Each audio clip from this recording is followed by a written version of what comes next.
Welcome to a very special and explosive edition of Ignitro Lives, brought to you by Starcade Media. Thanks for everyone that is joining us on our Starcade Media page or in the Patrick Mahomes fans Facebook group. We want to welcome you all. We're going to kind of get this rolling.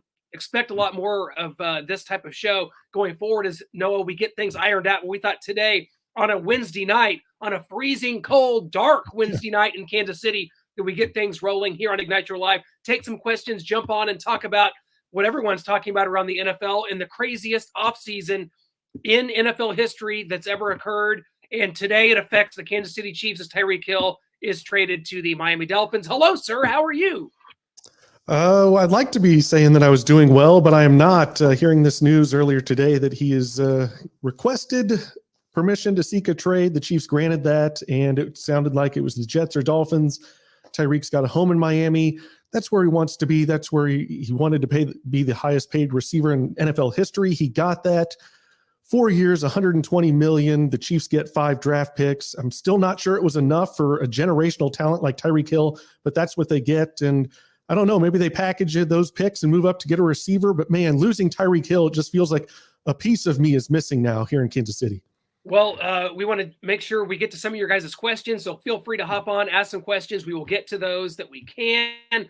I guess this is less of a question and more of a comment, Kit, that says simply brokenhearted. A lot of people are.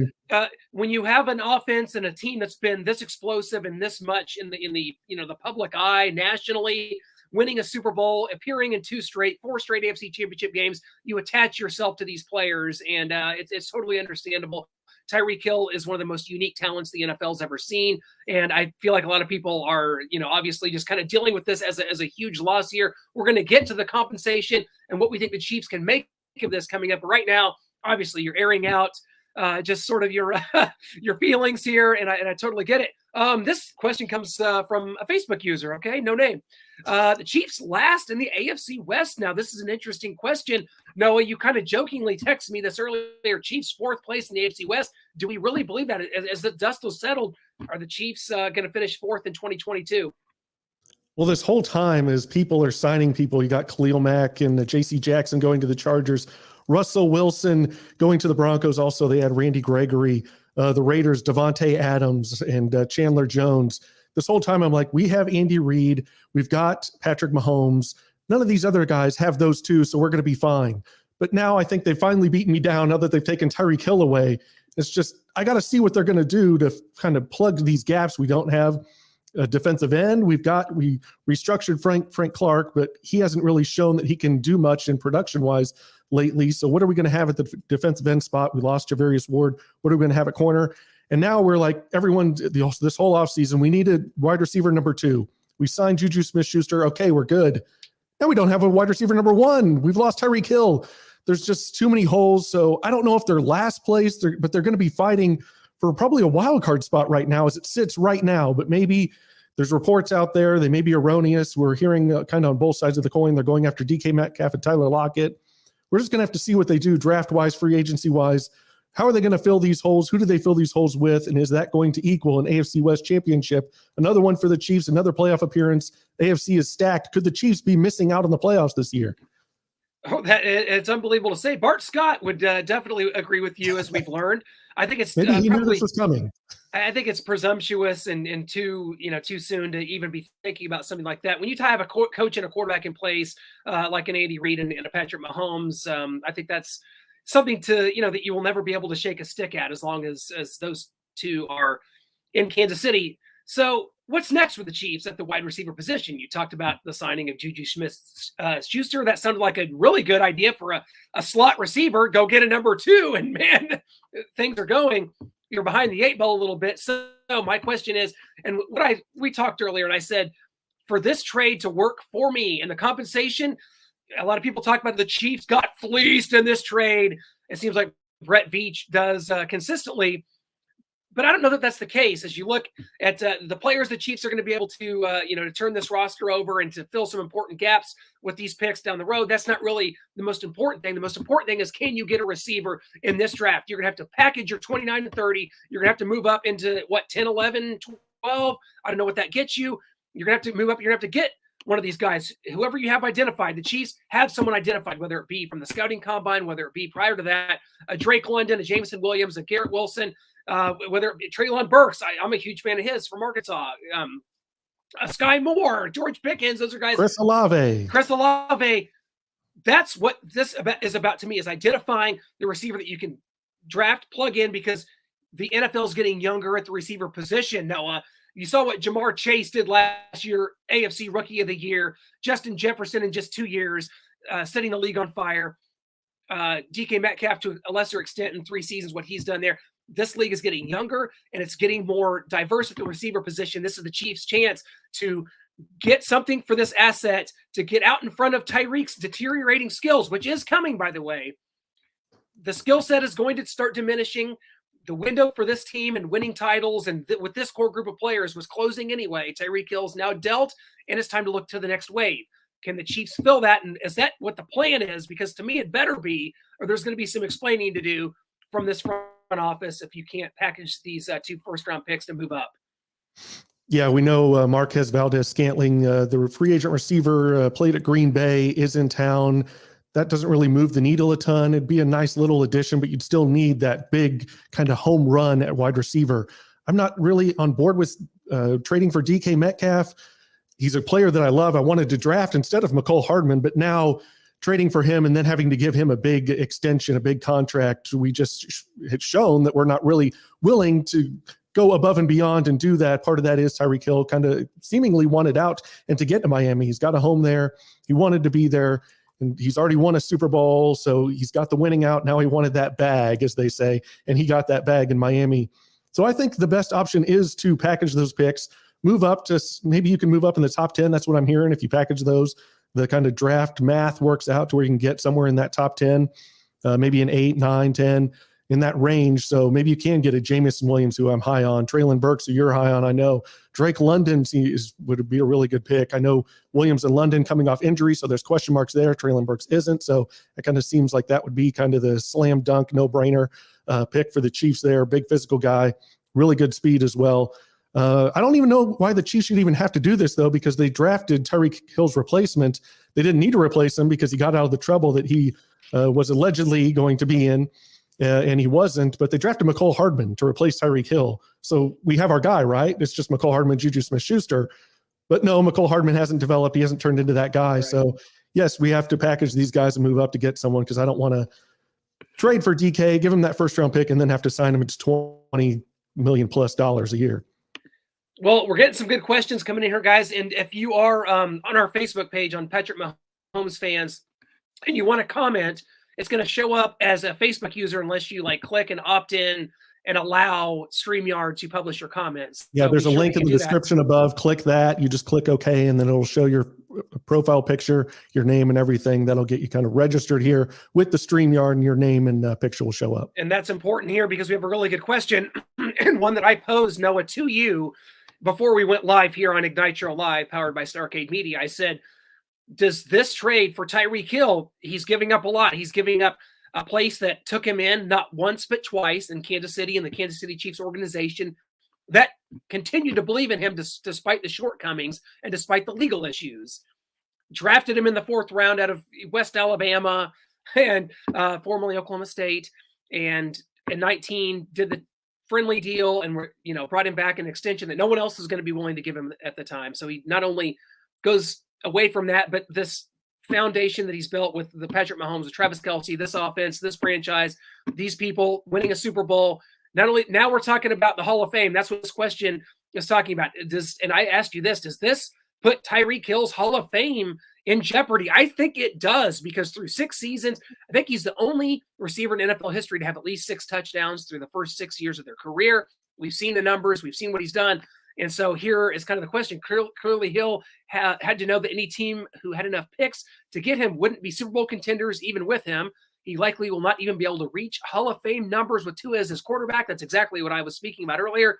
This was clearly all about his ego and him wanting to be the highest paid receiver. Sad to see, with as many picks as we have now, we either need to trade up for a stud wideout or make a run at DK Metcalf? So basically, this is a wonderfully stated question and comment from this Facebook user. Wish we knew who it was. You got to opt in there. Like we said, it's all right there. Opt in for the StreamYard access, and it will show your name.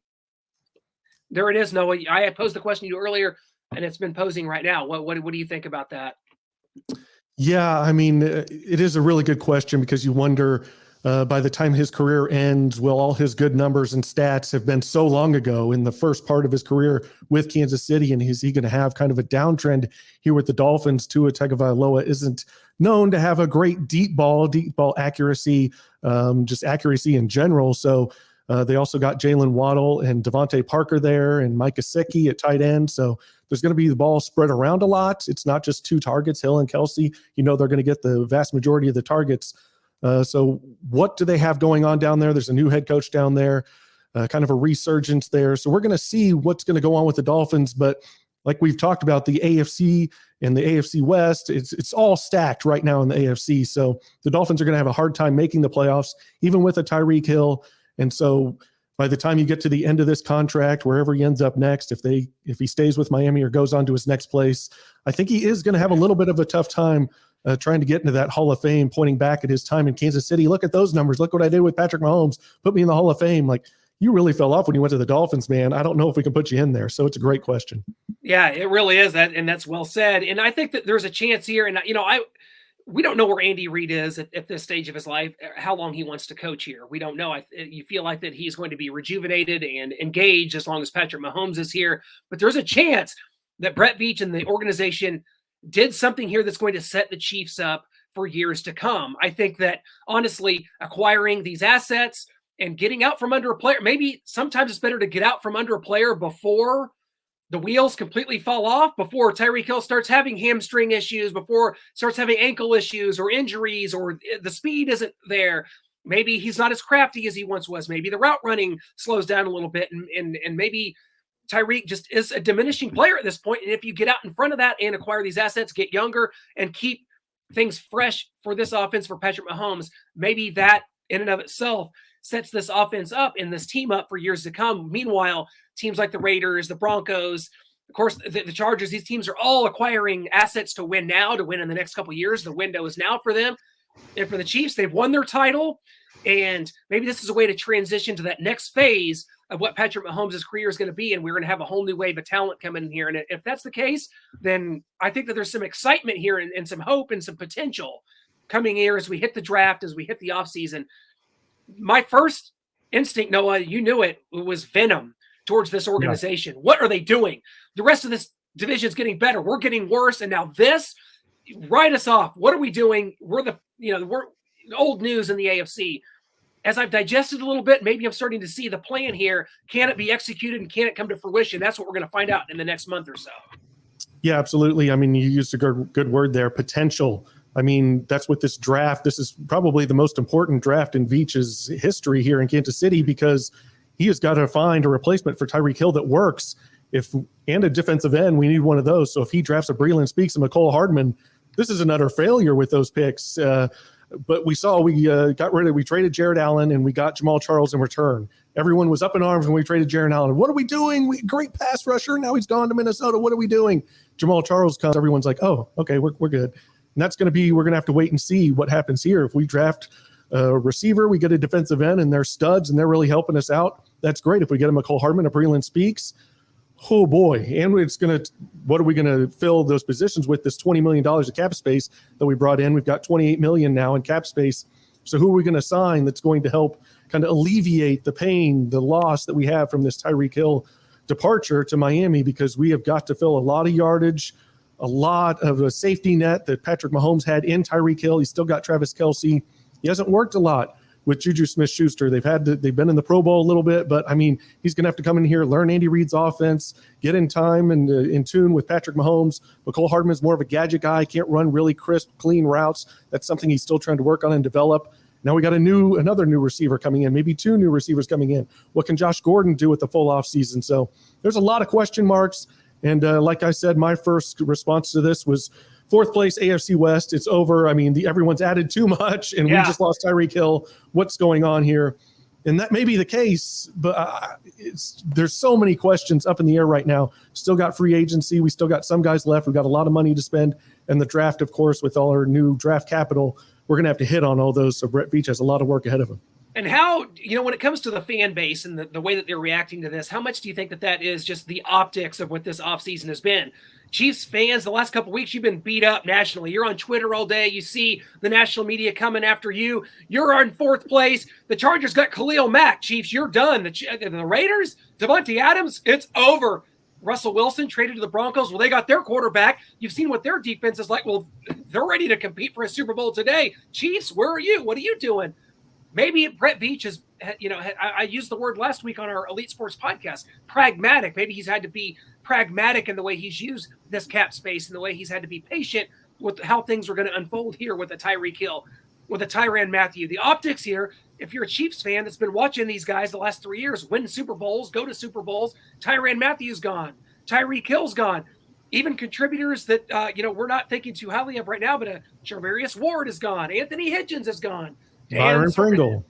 These are all integral parts of the team that you're seeing go away while the Chiefs are not amassing much talent in return. But now I think is when things get interesting for the Chiefs. But how big do you think the optics are in all of this? As we're just looking around almost like, Nero playing a fiddle while Rome burns around you. Yeah, don't forget Von Miller with the Bills, just the rest of the AFC. I mean, the Bengals got 3 new offensive linemen. That was their big bugaboo going into that Super Bowl against the Rams. What's that offensive line going to do against the Rams defensive front? Not much. Well, they got 3 new offensive linemen, so they're looking to improve. They already had the skilled players and the weapons. So not just the AFC West, but the AFC optics as a whole is really what Chiefs fans are kind of fearful of after losing Tyreek Hill. Before that, I think they were all kind of in the same boat I was. We got Mahomes, we got Reid, we got Hill and Kelsey. We're going to figure it out. We're going to be fine. Without Tyreek Hill, I'm not sure we are going to be fine. And that's kind of remained to be seen. And I kind of want to pose a question out here to the viewers right now, just to play devil's advocate a little bit. Do we really want an Orlando Brown, a Joe Thuney? Should we maybe have traded Chris Jones? That's the money that was spent on the offensive line on Chris Jones. It could have been spent on Tyreek Hill. There should have been some kind of foresight, some look down the road at, hey, we got to sign Tyreek Hill eventually. Can we afford to sign this Joe Thuney? Is it that important that we get this really good guard? I know we hadn't drafted Creed Humphrey and Trey Smith yet, so we didn't know that we were going to get 2 studs on the interior. But, man, looking back at it, hindsight's 20/20, but you're like, man, that money could have been spent on Tyreek Hill. Instead, it's on a guard. We got to pay Orlando Brown at tackle. The left tackle is important. Chris Jones hasn't shown up in the postseason as far as sacks. I know he helped win that Super Bowl with a bunch of knockdown balls of Jimmy Garoppolo against the 49ers, so that was key for us. But you look back at those moves, and Tyreek Hill's gone. You're like, man, I would rather spent that money on Tyreek. Troy Gary, our buddy Troy, poses a question here. Christian Watson in North Dakota State at 29. I'm going to say absolutely no for one reason and one reason only. The Chiefs cannot be picking at 29. They cannot use that pick. They cannot pick at 29 and 30, or this is a disaster. Maybe there's a chance that if that's who you've identified and that's your guy, I've seen a lot of tape on him, Troy. Noah and I both have talked about him back whenever we thought we were going to be picking at 30. That was our pick. That's maybe a guy that could fall and that maybe somebody that we could plug in. Given the current circumstances, I say that is not probably what the Chiefs will do, what I would do in that situation. I'm worried that since the Chiefs also need a defensive end, they're going to stick at 29 and 30 and try and double up wide receiver defensive end. But that's going to be so far down the list. Like we talked about, maybe a Christian Watson and maybe your 5th, 6th, 7th defensive end on the board. And so you're not really getting huge impact players. At least you wouldn't predict that. You never know. Maybe you do get a TJ Watt, who sounded later in the draft guy. But, those just – you want to move up. You want to identify your guy, the best receiver in the draft that you think is going to be that guy that pops onto the scene early and has a Hall of Fame career like Tyreek Hill's on the trajectory of, and you want to go snag him. You want to go move up, identify and move up, package those picks, and go get your guy. What about the running back position? Tyreek Hill comes out of college as a running back. He's converted to wide receiver. We saw what he was able to do, especially early in his career, returning kicks, out of the backfield, the way that he was used, kind of a gadget player that turned into a crafty and unique wide receiver in this league. What about the running back position? Gone is a Darrell Williams. You bring back a Jerick McKinnon. Clyde Edwards-Helaire hasn't really developed to what we thought. Gore probably back in the fold, or at least has signed his tender. Are you looking for a running back to come in here and to kind of take some pressure off of this? And in a larger sense, does this offense sort of change its identity? Travis Kelce's here. He's 33. We know what a safety net he is. We know that he's a freak to still be able to perform at the level he does at age 33, and how long that's going to last, we don't know. But for now, you've got him, and you saw those cover two shells last year take away so many big plays. The Chiefs had to change midseason kind of the way they did, the way Patrick Mahomes played the position, and that had to be coached sort of into him as an opportunity for the Chiefs to kind of change what they do offensively, bring in different kinds of receivers, maybe a bigger receiver, maybe a Treylon Burks that's bigger, that could be on the outside, and that could, not only test things downfield, but can be more of a possession guy that can get underneath those safeties and make big plays, move the chains type of thing. Is that what the Chiefs' plan might be, is to kind of change this offense around and improve the running game while they're at it? Yeah, I mean, Troy Geary says here that Ronald Jones is in KC today for a visit. Former running back from the Tampa Bay Buccaneers, played his college ball at USC. So that'd be a kind of a nice little addition piece. I don't think he's going to challenge Clyde for the starting job. Maybe he will, because since Clyde's hasn't been super impressive early in his career here. But I think what you're talking about is a different style, different way that Kansas City plays offense is definitely going to have to be the case. You got Juju Smith-Schuster, who's more of a slot receiver. That's where he plays the majority of his snaps. That's where he does his most damage. So you're looking at two outside guys that you need. I don't think you can McCole Hardman's going to be trusted as an outside guy. I think he's going to be a gadget guy, fourth wide receiver, hopefully, if you can find those two outside guys. Marquez Valdez-Scantling is one of those guys, 6'4", 215 pounds. He's got some good speed. He can be one outside guy. Then, like you mentioned, moving up and getting a Jameson Williams, a Drake London, a Treylon Burks. Those three names seem to be the top guys. Maybe a John Mechie, where you think he is with his injury.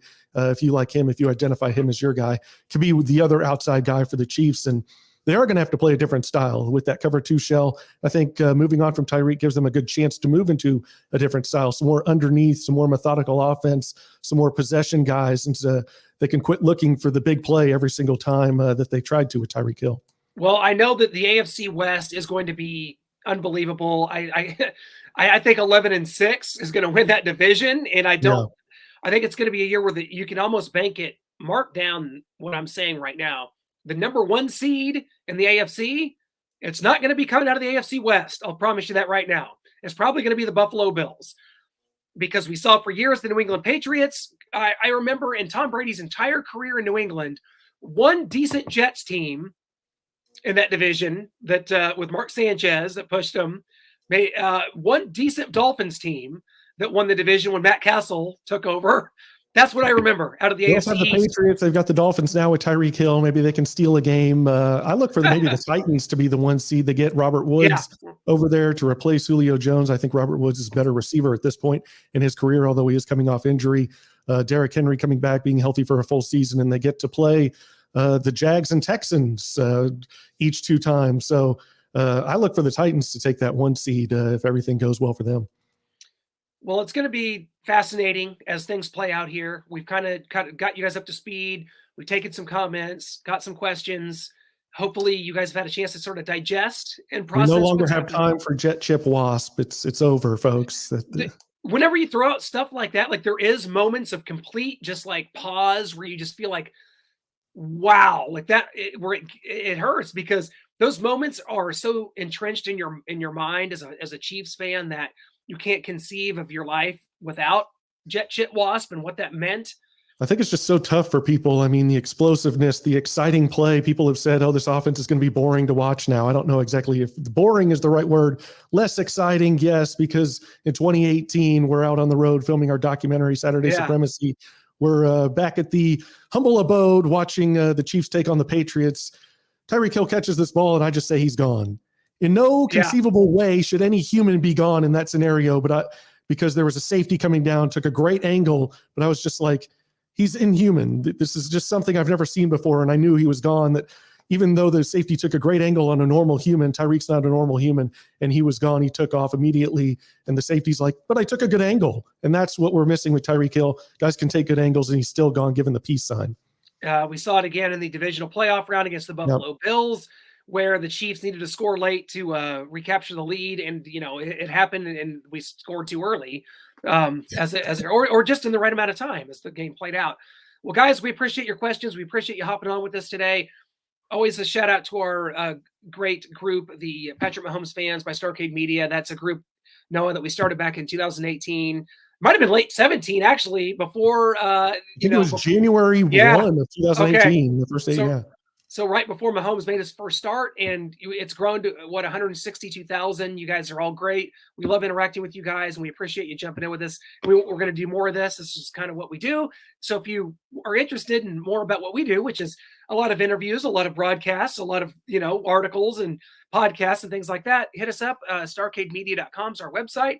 Our YouTube channel, Starcade Media. Just check us out. And a lot of you already like our Facebook page at Starcade Media. So always appreciate you guys for interacting. And we can't thank you enough for jumping on and kind of going through it with us today, guys, because it's been a crazy day. It's something that, like, as soon as it happened, it was surreal to me. I couldn't process it. I'm still, it's one of the most shocking trades in Chiefs history. The only thing that I can think that is up there is, like you mentioned, Jared Allen, but trading for Joe Montana, trading for Marcus Allen, those were trading for players. I remember being excited about trading for Chester McLaughlin. I'm weird. Marcus Peters, like, I didn't want to trade him. It wasn't really shocking that we did. But I think Jared Allen was probably the most shocking. Like, why are we getting rid of him? He's so great. Like, that was the most shocking trade going away. And the craziest offseason in NFL history. And we have borne witness to it right here, guys. Yeah. So what that's going to mean for 2022 is anyone's guess. It's going to be exciting. It's going to be exhilarating every week. We got, this year's been so crazy. You've got broadcasters in the transfer portal getting traded around. I mean, it's insane. I can't wait. So thanks so much for joining us here on Ignite Your Live. Starcade Media. Always hit us up on our socials, YouTube channel. It's all there. Thank you guys so much.